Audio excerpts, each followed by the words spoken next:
and happy Monday, and welcome to the Plug Talk Sports live show. This is episode 103. You got myself, Danny Torres. We got Jonka Don't Stop, and we got Isaac in the house tonight. He's going to be talking a little UFC 291 tonight. Really excited for that. Their own little segment there tonight. How you boys doing? Everything good?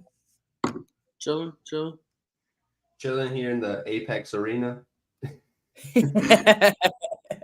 I love the background, man. I'm really digging the background. Yeah, I had some fun with it today. Well, let's get into our usuals. I think we did good last week, so we'll go with bad.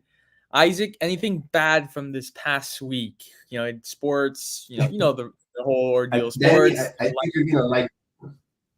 Okay. I think you're gonna like this one because we already talked like Real Madrid and Man United were playing, and we had some banter going on. But guess what? I have more bad news for Manchester United, which is we'll see, right? I think is maybe some people might think it's bad news if they hate Man United. Even if like myself, they'll think it's bad news, even if they are fans or whatever. But Manchester United just spent $92 million, or not dollars, but euros, whatever, on Rasmus Højlund. And he's become a meme amongst the football community because some rogue Manchester United fans are comparing him to Haaland. They're comparing him to Mbappe, some of the Wonder Kids. You guys know about Wonder Kids, young kids with a lot of potential that could shock, the football universe for years to come. This kid isn't one of them. He's got some potential and he's going to be good. And obviously, Danny and I, we've been talking since Ronaldo has left. Manchester United has been basically hitting nothing right at bat, trying to get a striker to replace him. And finally, they did. They got a striker, but for 92 million euros, and that might be a little overpriced. And guys, especially if you guys hate on Manchester United, you can say it, and I'm saying it now. Manchester has lost all glitz and glamour when it comes to negotiations. They're going to have to overpay. They overpaid for Maguire. They overpaid for Antony. They overpaid for Rasmus Højlund. And it's just it's a vicious cycle. I hope the kid scores 20 goals next year, but that remains to be seen. We'll see. That's my shameless plug of the week. I agree with everything you just said, so I have no complaint on that end. You hit the head on the nail, bro. I'm sure. I agree with everything you said. Jonka, anything bad? Bad. I don't know if you haven't seen our socials. I know Daniel posted a video about this a couple hours ago, but it's about the Dame situation and how the let's say, I'm not gonna say it out loud, but the bag. We're gonna talk about that tonight. The D-bag Adam Silver trying to make a play and trying to veto the Dame trade if it were to go through. It's like, listen, if that were to happen, and let's say that he make a package well enough for the Portland Trailblazers to accept it, and this guy is to veto it, I think I don't know what I would do. I don't know. I don't think he's gonna veto the trade. I just think he's gonna punish. I think he's breaking news Lillard for publicly saying that. When I saw the video and I was like, James Harden's trying to go back to Houston or the Clippers. Mm-hmm. And depends on how that works. I've seen plenty of other stars during the years that have forced their way out to one city, and there was no problem. But now all of a sudden, one player wants to come to the Heat, but it's because it's the Heat. There's a problem. Wow. Yep. That sums it up pretty well. I mean, it is what it is. I can say a lot more in Spanish, but that will. Save it for later. Save all the energy for later. Say a lot more. For me, it goes back to soccer. Unfortunately, Had a great weekend. It was really fun. I had great barbecue. It tasted so good. It was heavenly. Uh, I love, you guys know me. I love barbecue. It was some of the best barbecue I've ever tasted. I was in a food coma for a good 4 hours after. Uh, I this is sad, guys. This is sad. I have seen in my life now. I have seen Real Madrid play in the States Mm-hmm. for preseason 5 years in a row. I'm currently 0-5 when I see them play. I've never seen them win when I go see them play. They played Barcelona in Miami, lost that 3-2. Then I went with Janka the next year in Miami against Man United. Yeah. They lost that. Then I go to Houston. I see them play Bayern Munich. They lost that. Then last summer, I see them in Vegas against Barcelona. They lost that. And then this weekend in Dallas, I sat there. Yeah, I went to have dinner after. And I don't think I said a word for an hour. I just sat there.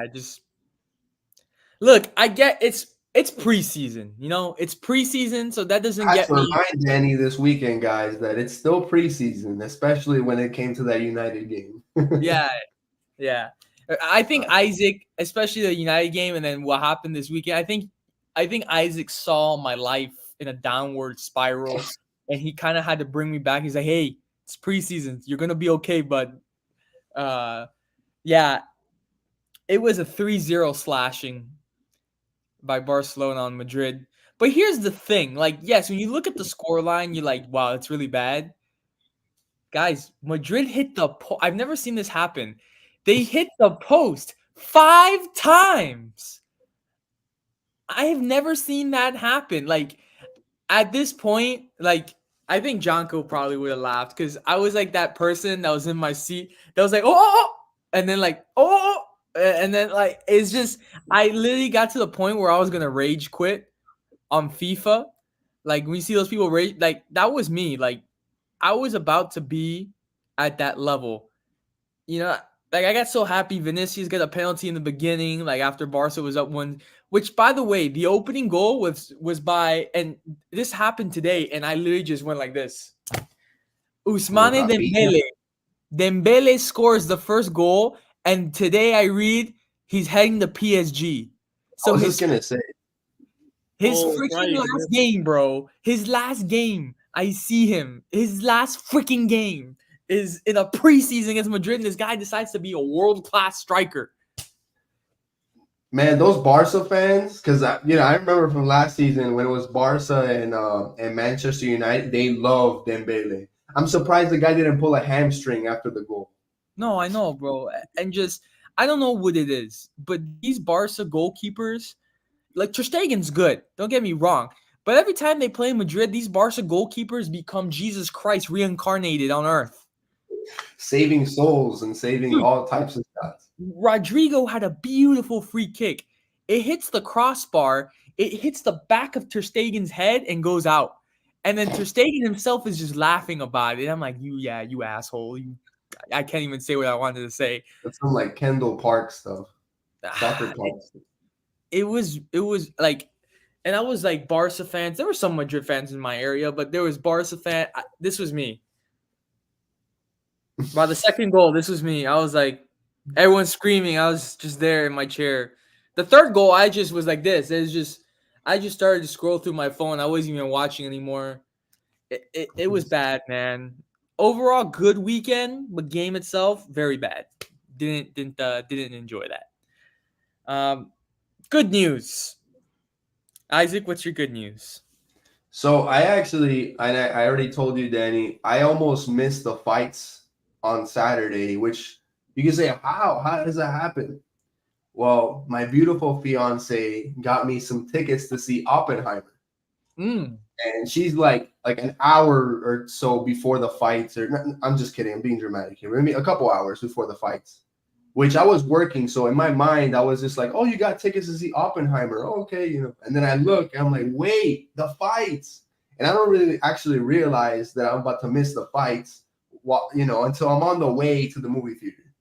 Now, hold up. Let me ask you a question because we have to discuss this once again. We discussed it with Brandon, and now that you're here, discuss it with you. What did you think of the movie? No spoilers, right? No spoilers. What did you think of the movie? So actually, to make my point, I'll say it's a good thing, right? It was the reason I bring up the movie is because that was my plug of the week. I liked it. I thought it was a long movie. It's not for the Marvel fan looking for explosions every 5 seconds. This guy over here, bro, you're speaking to the choir. It's this guy over here. For the Netflix. But I knew that going in though. Bro, you're talking to the dude. You're talking to the dude that thought that Avengers Endgame should have won Film of the Year. Should have. I love that movie. I love the Marvel series. Like, I don't mean to bash on that, but what I'm saying is like this movie, it's 3 hours, and like just to put it, no spoilers, nothing. Like the whole point of the movie is 3 hours to sit down, watch a bunch of people talk, and then there's one explosion. There's the entire movie. There's one explosion. So there's a lot of dialogue. It's dialogue driven. A lot of scenes where there was actually a couple of scenes where I couldn't really hear what the people were saying. Yeah, I know. But I mean, this is like little snippets here and there. You don't miss much. But yeah, overall, great movie. It's not, like I said, for the, I don't know, what's the bandwagon movie fan. You know what I'm saying? Like, it's not for the Barbie people. No offense to the Barbie movie because I haven't seen it, but you really have to sit down and listen because the story it covers so much. Through 3 hours, you see so many stars: Robert Downey Jr., Cillian Murphy. I mean, the names, the guy from Born Supremacy, Matt Damon. So many stars, but you really have to sit down and watch the film. But it's like the cinematography is beautiful, no CGI, the acting is amazing, the music. I mean, Christopher Nolan he does it again. He does it again every single time. So this is gonna bring tears to my eyes because this is probably the best take on this show that I've heard about Oppenheimer. The other two were absolute trash. Have you seen the movie yet? No, I have not. But okay, you know what? I'm not gonna go in there thinking, oh, this is a freaking Michael Bay film. Let's just blow up that trash can over there just because I can. Well, I went in there knowing it wasn't gonna be Avengers film or anything like that because obviously you can see from the trailer, it's nothing like it. I knew it was gonna be a historic film. There's gonna be a lot of dialogue, but exactly. The thing is, it's 3 hours, and the explosion isn't until almost the very end. And by the time you get to the explosion, you're all like Patrick. There was one explosion. How many more explosions do you want? They tested the bomb once. But the thing is that the dialogue, I don't care if there is dialogue. I just said the dialogue being meaningful. It's okay, it's just about talking back and forth. Like at the end when they were going through the court case, and Oppenheimer the whole movie. Oh, hold up. Let Isaac, we need to go. I'm sorry. For Jonka's sake, we need to go back in time and tell Oppenheimer, hey, we need you to do this bomb about 5 times so the average moviegoer can get that feeling that you guys bombed the atomic bomb 5 times so they can be happy with the film. Listen, all I know is next time don't talk about the bomb so much. All I know is I've seen it, Isaac's seen it, Brandon's seen it, you haven't seen it. So I'm telling you, I already know I'm gonna love it because I am the history guy. I know I'm gonna love it. You are gonna love it because I know I am. Like again, no spoilers or anything, but you see so many important characters, or you hear, or not characters, but historical figures. Obviously President Eisenhower. That was my favorite part. Eisenhower, excuse me. Yeah, and then there's I don't want to spoil it too much, but there's 2 or 3 parts where they're they mention one of the Kennedys. It's really, really story driven, dialogue driven, and I see this comment. They're gonna actually see the Barbie movie first, and then Oppenheimer. I would agree with that. That makes a lot more sense. You have. I'm not gonna say that the Barbie movie is just silly and funny because I haven't seen it. Right, I've heard that it's got a good story and whatever. But yeah, I think that's the way to go. You have some fun. Maybe you have some drinks. You pregame before the Barbie movie. You get really hyped up, and then you finish the night on some Oppenheimer, which is completely opposite. Like I came out of that movie theater, it was almost like 12 something. So like I said, I almost missed the fights. But and I was exhausted, but it was such a good time. Definitely plug of the year for me from 2023. Okay. Jonka, what's your good news? It's gonna be for sports related. Okay. Thank you.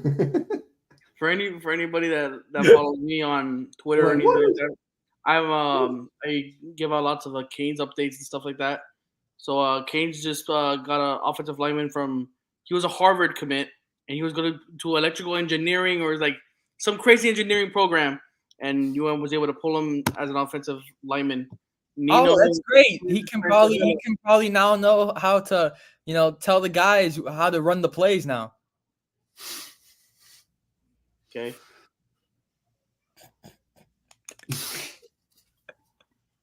That was terrible. Okay. Daniel. Oh, that's it? You're done? That was it? Yeah, that's it. Just an update. That was the best news you've ever given me. We got one offensive lineman. That's it. Yeah. I mean, I thought you would hit me with more. It's off season. We can't be picking up players every single day. We I have was a certain amount of how do you say scholarships you can give out to players. So I was waiting for the punchline. I was waiting for more. Okay, my good news. I gotta think about this one. Good news. This weekend wasn't good, I'll tell you that. I can't talk about anything good from the weekend. I can't talk about the U.S. We're going to talk about that right now. The first time he's been stumped with good. You're a Real Madrid fan. Come on, man. I mean, I know they lost one game in preseason to Barca, but come on. 5 games. That is true. That is true, bro. The grass is always greener on the other side. It's true. Especially in Dallas. No, actually, the grass there is not that good. It's very hot. It's kind of burnt grass. This is PlugTalkSports. We're talking about grass. This is unbelievable. First time in history. Where's Brandon when we need him? I would say 2 things were good things this week. One, it was great to be back inside Jerry World. It really was. I just every time I see it, man, it gives me this, wow, I'm home. And everyone around me doesn't hate me and talk crap about me. They're with me. It feels great. And then just secondly, as delusional. I'm sorry. Continue. You know what? I could go into so many rants about that. But you know what? I'm not going to. I'm going to save it for another day. The second one, and I said it to Jonka, it's over. The Boston Celtics, it's finally over. Jason Tatum is supposedly with Kendall Jenner. The curse is going to hit the city of Boston. It's over. It's over. Man, I think Bad Bunny like that. It's like the Kardashians is like a hockey puck. Like it just get passed around. Like it's crazy. Wow. If that does happen and the Boston Celtics do not win the championship or don't make the finals, that'd be hilarious. I mean, already the fact that they signed Jaylen Brown to that ridiculous deal is. Yeah, that deal was way over. Which his quote was pretty funny. He said, "I'm going to make Boston Wall Street again." Well, anyways, let's get into our first topic, which I don't know what to do, guys. Like, I mean, I'm going to have to, but the U.S. plays tonight, Women's World Cup. They're playing at 3 a.m. against Portugal. I hate the times, but I get it because it's on the other side of the planet. But I want to so bad. I gotta be up early, but then I want to so bad. Because then I know I'll wake up in the morning, I'll see the score, and I'll hate myself for not seeing it. Like, does it ever happen to you guys? Like, you guys missed a sporting event, and then you're like, wow, I hate myself for not watching it? All the time. And then women don't understand. They're like, oh, just record it. I'm like, it's not the same thing. It's not. So yes, the U.S. taking on Portugal tonight at 3 a.m. Eastern. Their last match was a 1-1 draw against the I didn't Netherlands. see that one. Let me tell you guys. I'll go first. They were on the ropes. They were on the ropes. The game started, and we had a TikTok about this. The game started with the U.S. having a high press, which was working, wasn't allowing the Netherlands to do anything offensively at all. But then on a counterattack, which was the most dangerous threat to the U.S., the Netherlands got a goal, which, by the way, their passing was immaculate. It was just amazing. They got up 1-0, and then their confidence, they were just toying with the U.S. for the rest of the game. It was just, there's no other way around it. Like, they were just toying with them. I think you see, there's a lot of players on this U.S. side that are a little older, but a lot of inexperienced young players.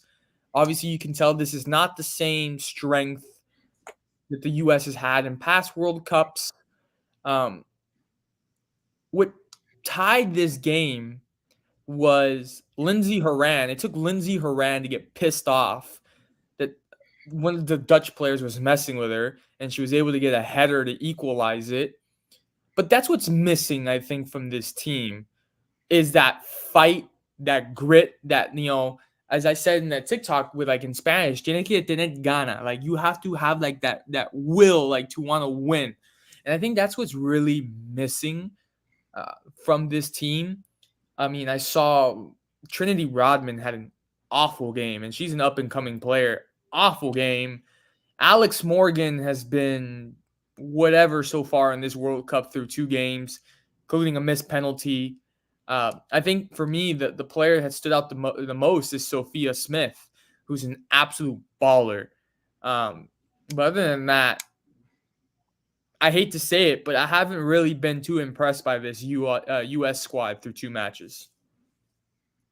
Yeah, I mean, I have to second that. I saw of course I saw the game, but I also saw the post game conference or press conference. And the Dutch coach actually had said that he felt like his team was better conditioned. Yep. And that's why they won.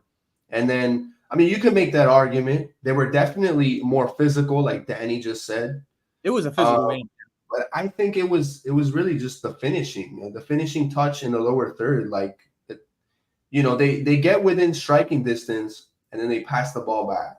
Or they get within striking distance and instead of making that clinical pass, they try to shoot. Like, it was this I don't know, this like, what, I don't know what the word is, hesitancy.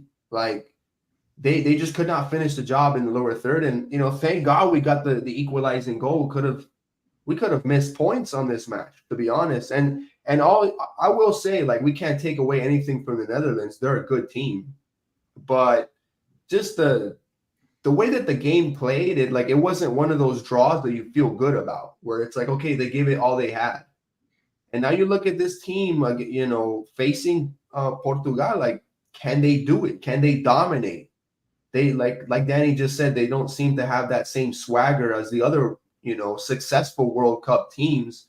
They're just hoping to get that pass to Alex Morgan, to get a goal. And there's just the passing is bad in the lower third. And they really need to improve there if they not just want to come out of the group, if they want to have that World Cup success that they've had, for multiple years in a row now. Yeah. Jonka? Yeah, I'm gonna same thing as both of you said, but I'm gonna be a little bit more harsh. You can just tell, like I said this last week, but I'm gonna say it again this week. It's the way they carry themselves. Like, they think just because that they're the USA, they're obviously historically great.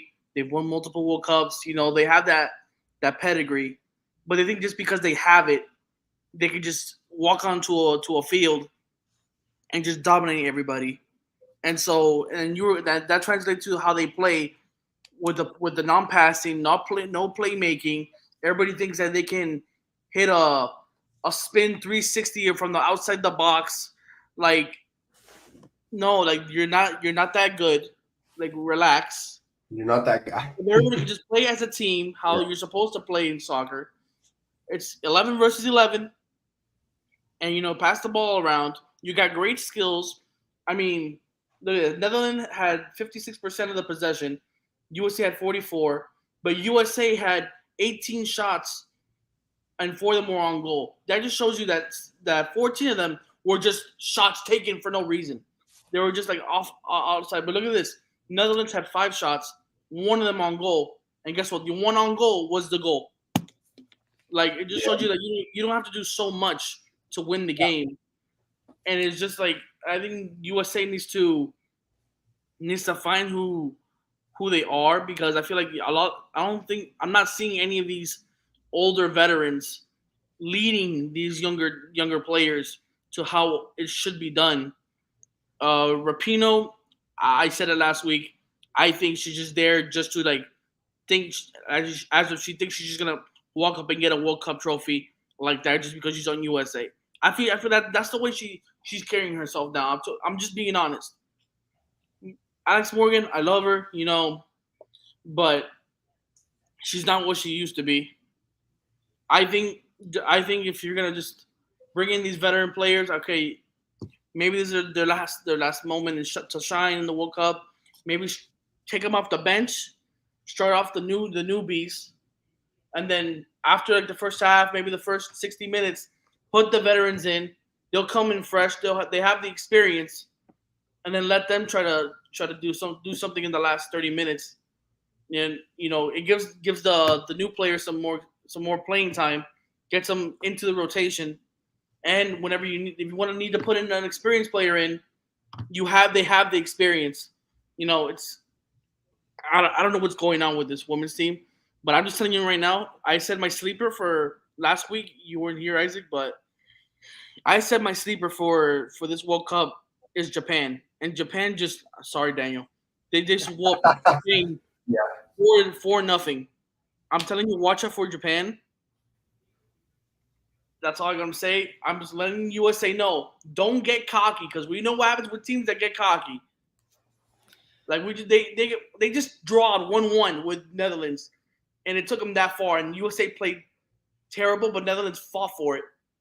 Hey, watch out and find out. Watch out and find out. All right. Before we move on to the next topic, I just wanted to mention because, we talk about these games being so late. I was actually watching a game. It was Germany and Colombia. What a game! And that was a game. I mean, you look at the way that Colombia was playing in that game. Beautiful crossing, obviously, like a great goal from Salcedo. Like I'm sorry, Danny, but that looked like Messi. That little curve that she put on the ball, that was beautiful. But anyway, that's the kind of passing that I would like to see from the United States. Is like that clinical passing. Don't overshoot the ball. Don't try to go do anything that you shouldn't be doing in the first place. If you are a winger, cross it to the box. Stop trying to do these crazy in and out runs or pass it behind you or it's like when you're playing soccer out there and you hear turn, turn, turn, you better turn because if not, then the defender's going to steal the ball away from you. So like that hesitancy cannot be there. The United States is not playing Vietnam every single game. And they really need to step up in the lower third and make those passes. Do you guys think that this team can win the World Cup? Yes. I think they can if they do those things right. But like Janka just said, they can make it to the final and then still lose to Japan. Yeah. Japan's looking really, really good. I have to agree with Janka on that. Okay. I mean, if you guys think so. All right. Spain ain't getting there. I'm just saying. What's up with the hate, man? What is? I just put out a score, bro. Hey, man, you gotta be ready to. If you're gonna dish it, you gotta be willing to take it, man. I didn't say anything about Colombia. What dishing? I didn't dish anything. Oh, I'm just messing with you. Unbelievable! You guys are unbelievable. This is unbelievable. Well, anyways, we're gonna move on to the next topic to see what else I get freaking annihilated on. Jorge Lopez, right-handed pitcher, Minnesota Twins, joins the Miami Marlins. I believe David Robertson from the New York Mets also joined the Miami Marlins. So we talked about this last week, Jonka. The Marlins picking up 2 pitchers into their bullpen, which, by the way, both pitchers were crucial in yesterday's win over the Tigers to secure the serious victory over Detroit. Do you think they're done at the trade deadline, which is tomorrow, by the way? Do you think they stop there, or do you think they acquire? I'm happy with it, but I'll be even happier if they added a hitter to that. I heard some rumors that they're working with the Yankees for Gleyber Torres. I'm getting yes. So maybe that can help. I don't know, but I think a hitter would be nice because the bats just haven't been as good as they were at the beginning of the season. Like, it just feels like this team's kind of dragging right now. And at this point, like with the Mets and all these other teams doing very, very poorly, including the Yankees as well, like they need to be hitting very, very well. So I agree with you on that, Danny. Hopefully, I would like to see them make more moves.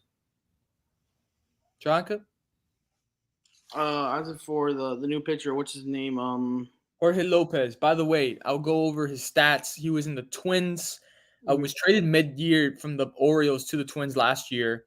With the Twins in 2022, played 23 games, no wins, 1 loss, 4 saves, and a 4.37 ERA. In 2023, with the Twins, 37 games played, 4 wins, 2 losses, 3 saves, and a 5.09 ERA.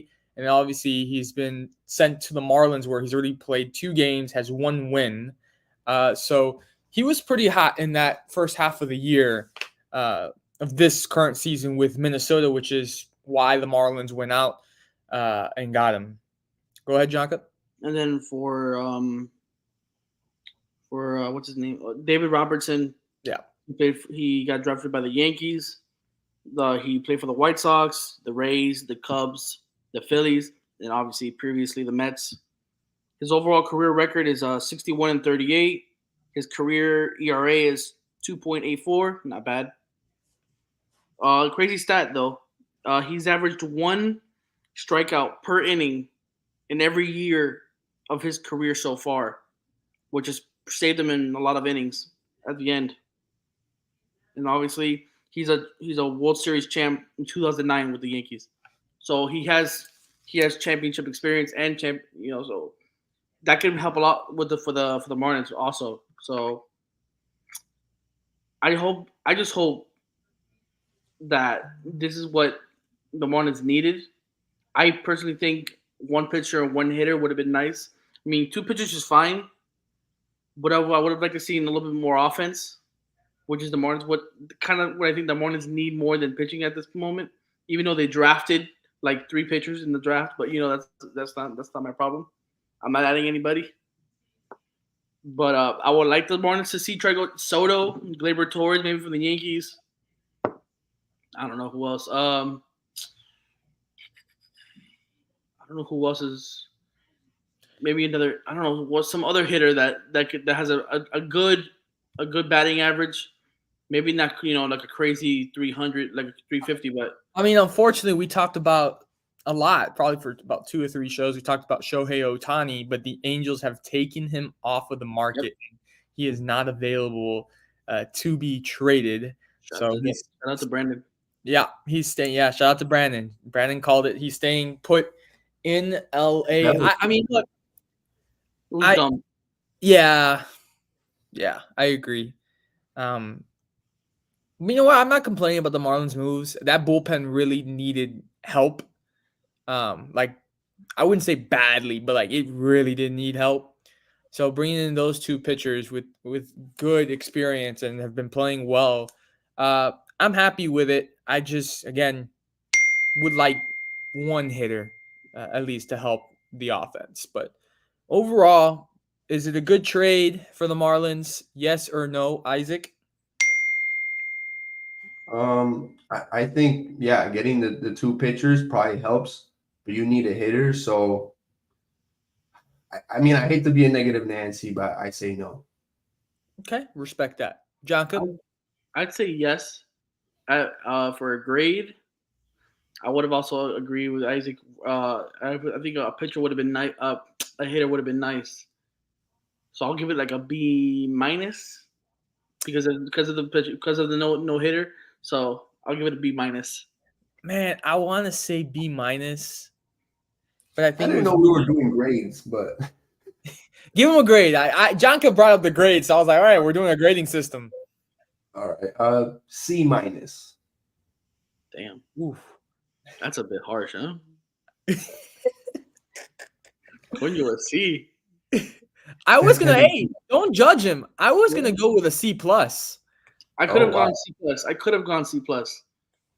But I was like, you know what? They did get everything I just said right now. They did get a World Series champion. He's been in the league for a long time, so he has the experience. That if it would have been like a rookie pitcher or like a person with maybe like 3-4 years of experience, I would have been okay, yeah, C plus. But this guy has experience, so I give it a B minus. Okay. All right. So Isaac at a C minus, you at a B minus, and then I got a C plus. You know what? Isaac's is pretty tough, but I mean we're in the C range, so it's all right. It's time. The time has arrived. It is Isaac time. Give us your rundown and take the floor is yours. UFC 291. Isaac is our MMA and UFC expert. So go ahead. The floor is yours, sir. Well, I won't say that this was the most, anticipated card of the year. For me, it was actually UFC 290, and I can talk about that, but we're here to talk about 291, right? So this card, like I said, was exciting, but not the most exciting. And one reason why is because actually one fight in the main card was canceled. It was supposed to be Stephen Wonderboy Thompson against Michael Pereira. And Pereira did miss weight by 3 pounds. And you think, 3 pounds can't really make a difference. Well, when you guys are cutting down 15, 20 pounds to make weight, those 3 pounds will make a difference on fight day. So Stephen Wonderboy Thompson actually was quoted just like saying on his Instagram that he felt that the 3 pounds was just way too much. And at 40 years old, he's going to want the matchup to be a little bit more even, right? And if you guys don't know about Michael Pereira, I was really excited to see him because during like the COVID times where they were in Fight Island and, there was no crowds during the fights and stuff, this guy went viral for like doing backflips during the fight, jumping off the cage into, a punch. He would literally like open hand slap people. Like this is the type of energy you would have loved to see in front of a big crowd in Salt Lake City. But unfortunately, that fight got scrapped.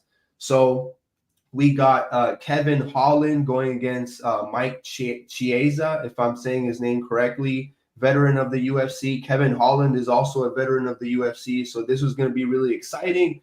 But it ended in the first round. Big submission win for Kevin Holland, who I think he's just one of the best welterweights out there, and he's so underrated. You love to see him keep winning. As for Chiesa, he hadn't fought in a couple years now, so it's hard. It's really hard. The sport is hard enough, and then you come back after a couple years, you're just not going to be the same fighter if you haven't been that active. So he took a big L there. Kevin Holland, again, his rankings, his stock is going up, and then we go to the next round and.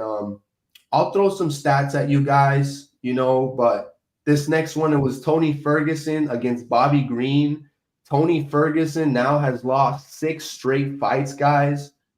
And it's incredible because his record isn't even that bad. It's 26-9. So he could have been, I don't know, like 30 wins by now. But he's now 26-9. He's getting a lot older, and he lost again on his back to a submission to Bobby Green, who's now got 30 wins in the UFC. So that's kind of disappointing. So it's like the card already that's supposed to be super exciting started off, I think, off the bat, a bad foot, right? Then you had Derek Lewis against Marcos Rogiera. I want to de Lima.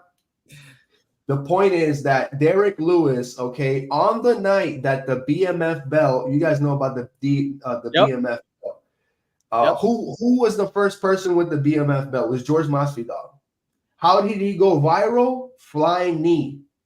Derek Lewis, a huge heavy hitter, heavyweight guy, big old belly, starts the fight between the first 15, 20 seconds with a flying knee and then just grounds and pounds his opponent and wins. Then he dances and then he takes off his pants or his shorts. Because I won't repeat what he was saying, but he said something was hot. So so then things start to pick up, and this is the type of stuff that you love to see from these UFC events. And then, the final two fights of the night, this is the real reason why I really wanted to watch. Jan Blachowicz versus Alex Pereira. Alex Pereira, if you guys know, obviously have been fighting middleweight against Israel Adesanya. He decided to move up in weight, and he won. He got his first light heavyweight victory of his career, or at least of his UFC career.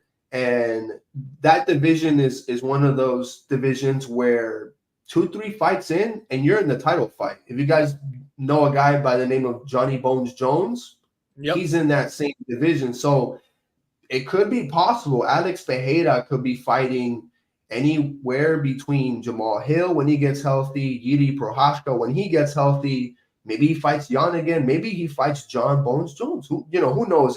That division is going to be really, really exciting between the next 2 or 3 big UFC cards.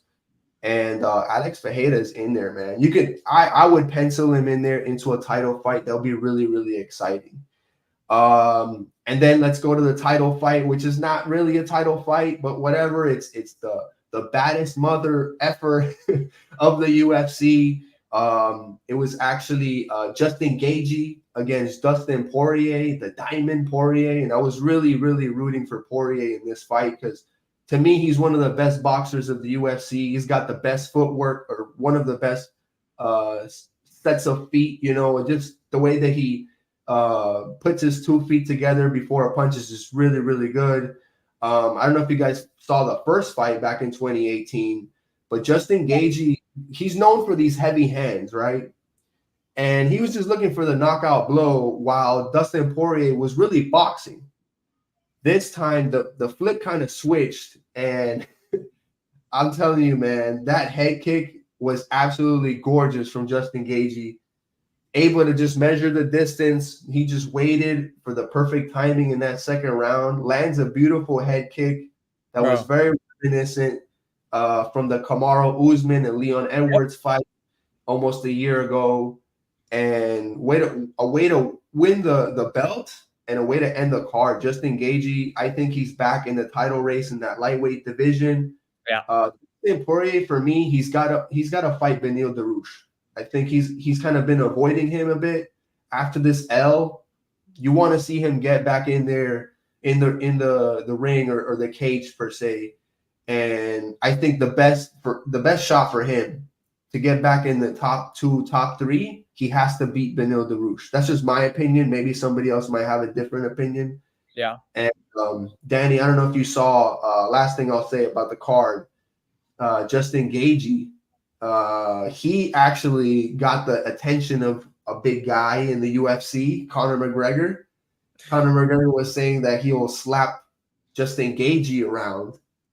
And there was a word that I won't say here, but it really popped up, and the second word I won't say, but the first word I'll say is attention. So you guys know what I'm talking about. I just felt like McGregor, he's just jumping on anything. And hey, book it.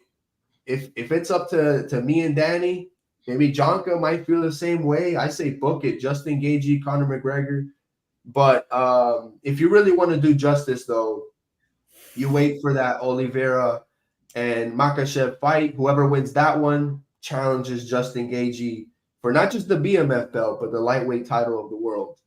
I agree. Yeah. I agree. First of all, I got to say 3 things. The Conor situation, that was just funny in general. It was a big UFC interaction on Twitter because Conor started it. Yeah. Connor started it, right? He was saying that he would slap Justin around. Michael Chandler responded and just said, "Just pee in the cup, man," which I thought was hilarious.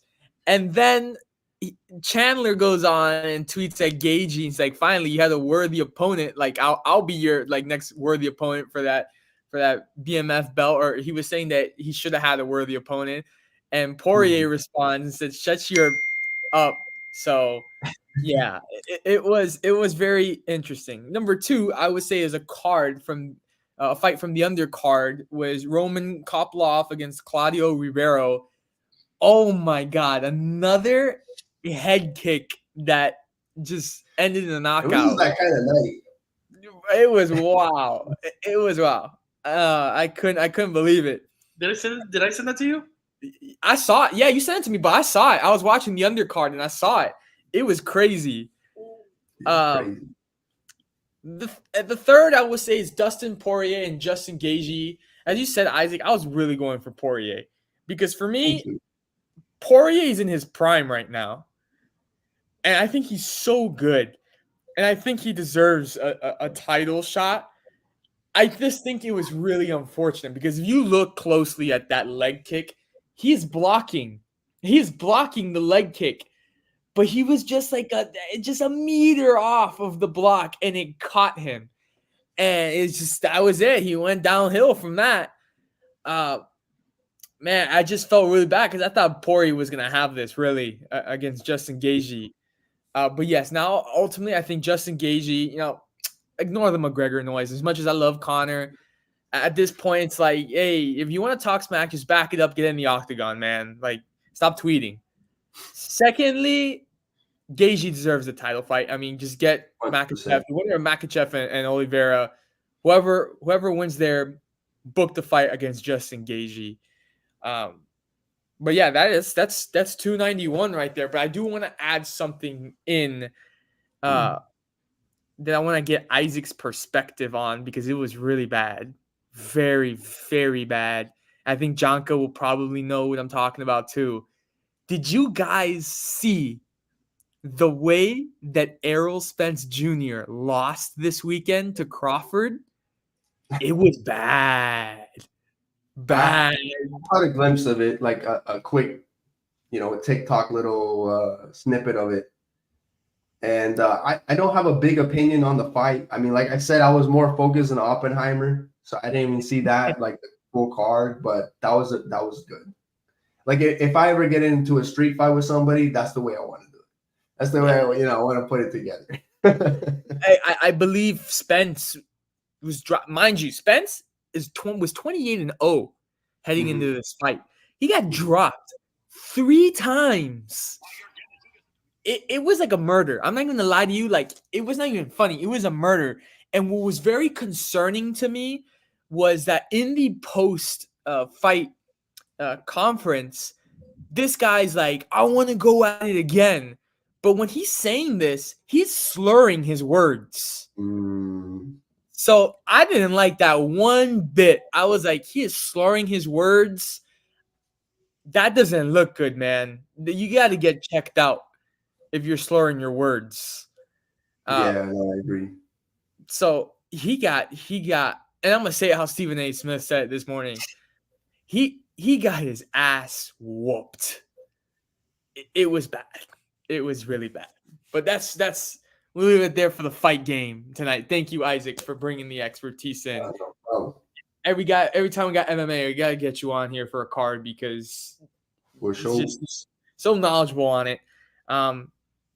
If you guys haven't seen this, unfortunately for the Miami Dolphins, their best cornerback, who they signed, Jalen Ramsey, goes out with an injury, needs knee surgery. I suppose the surgery went successful. Suppose he'll be back by December. But I think they brought in a signing to try to help out, and it's Eli Apple. Used to be with the Giants, used to be with the Bengals, and now he is a Miami Dolphin. Isaac is kind of shaking his head down there. What don't you like about Eli Apple?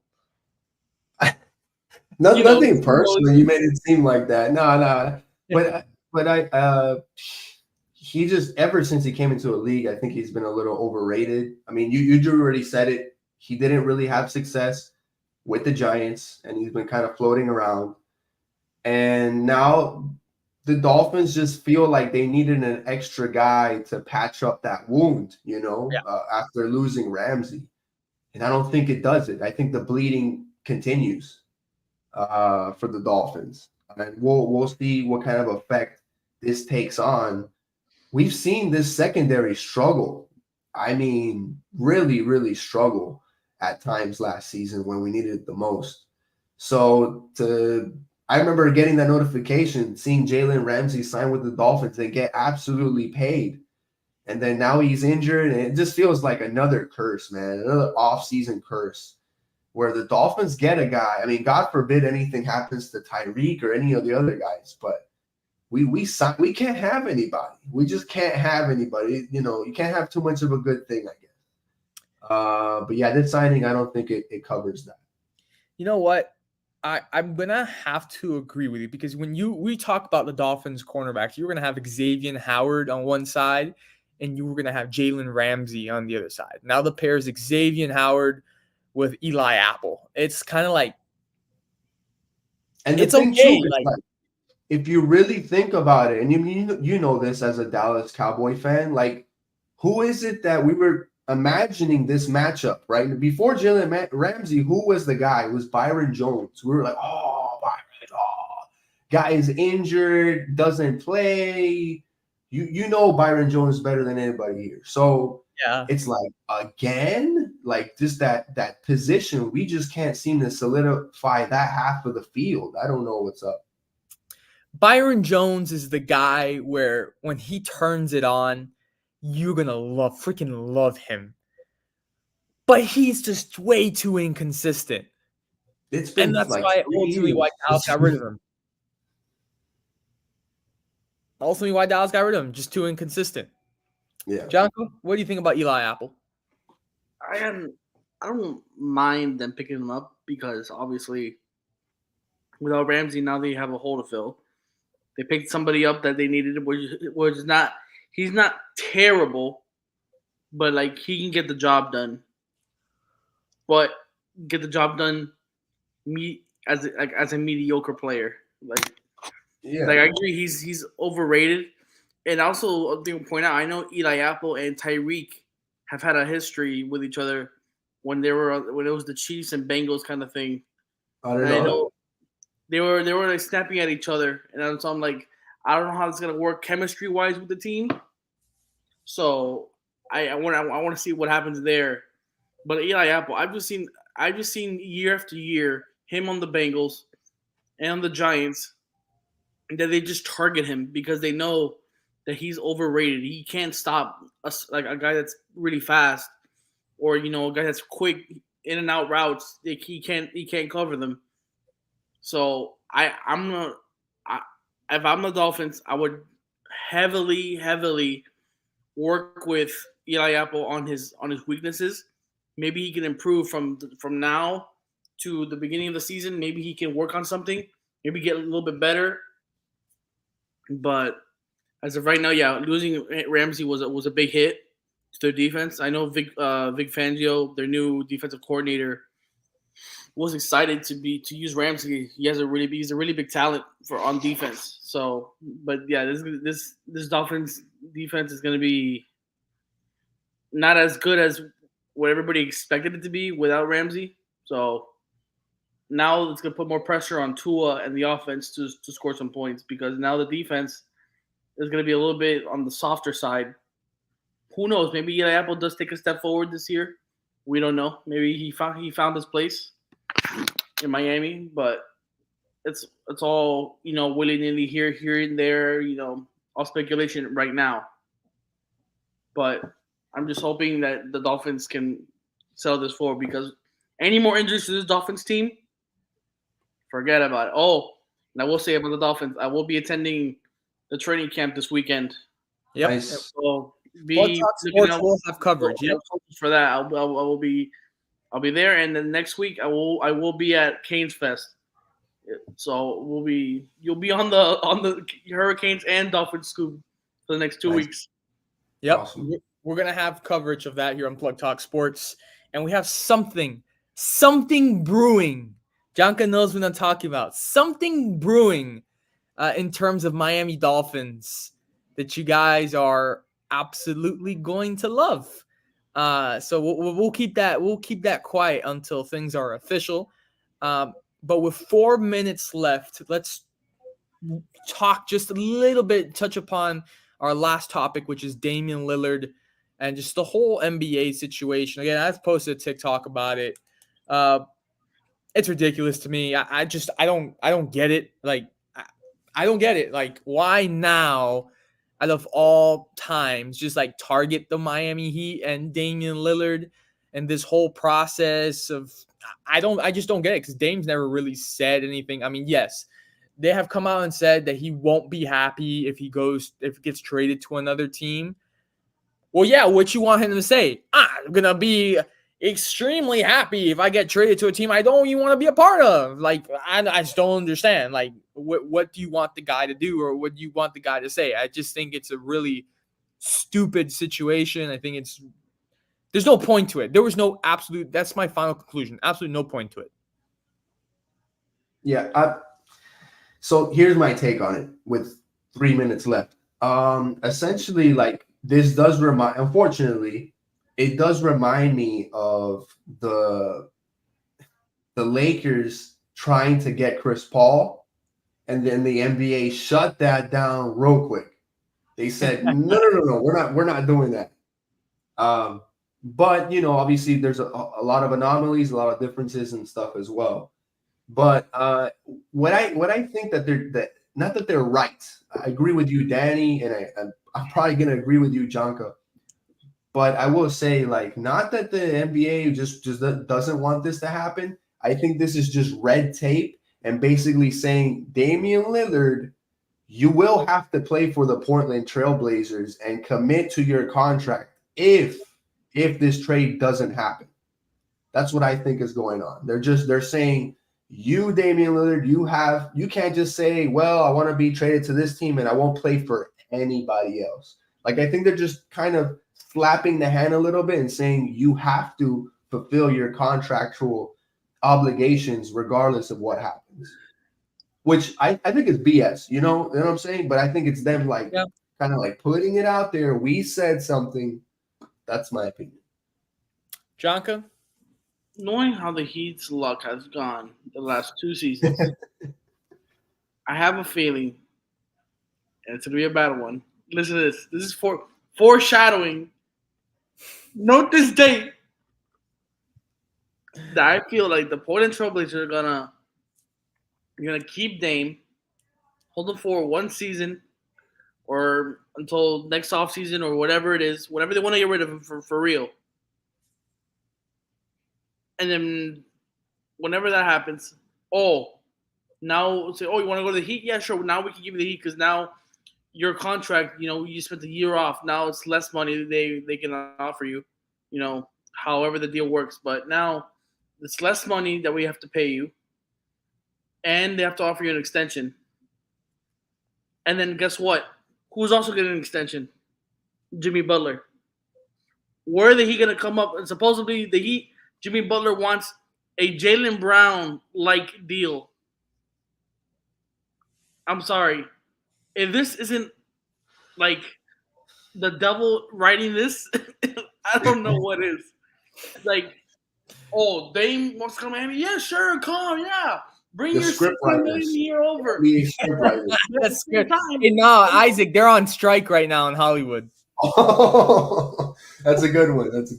Let's bring in Jimmy Butler's extension. But he wants Jaylen Brown money. All right. We'll bring in Damian Lillard and we'll sign Jimmy Butler for that extension, which I don't think he deserves that much money, by the way. I'm gonna put that out there. He does not deserve that much money because he is getting older. Let's be honest. But I can see this not working out because the Trailblazers do not want to accept the Heat's offer because it's so little, but yet it's such a complicated situation. because obviously he don't want to get rid of Martin. They're not gonna get rid of Jaime Jaquez. We just got him. They want Jovic. They want Hero. They want 3 first-rounders and like 4 second-rounders. Yeah, sure. You want the organization too? You're still gonna be trash. You're still not gonna make it into the finals. You're probably gonna be a first-round exit no matter what we give you. Oh, you want Jimmy Butler and you want Bam? Yeah, sure. You're still in that first-round exit. I can guarantee you that. South Beach too? Bro, it's like Portland thinks that whatever we give them, we can give them the whole effing team. And can we trade Francis Suarez? They're gonna make it past. They suck. That was great, Danny. Hey, one thing we haven't talked about is how Francis Suarez and Danny kind of look alike too. It's kind of weird. No, stop. This is where the show ends. This is where the show ends, bro. I'm sorry. Back to Lillard. Back to Lillard. Maybe the beard, but I don't know about the hair. Now you gotta go like this. We're shutting this down, bro. We're shutting this down. I think it's the eyes. We've had enough. Thank you, everybody, for watching Plug Talk Sports episode 103. We appreciate everyone just tuning in week out on our social media. Stay tuned to our social medias. We hope you guys have a great rest of your week, and we'll see you guys next week for episode 104. Good night. Have a great rest of your week. Support the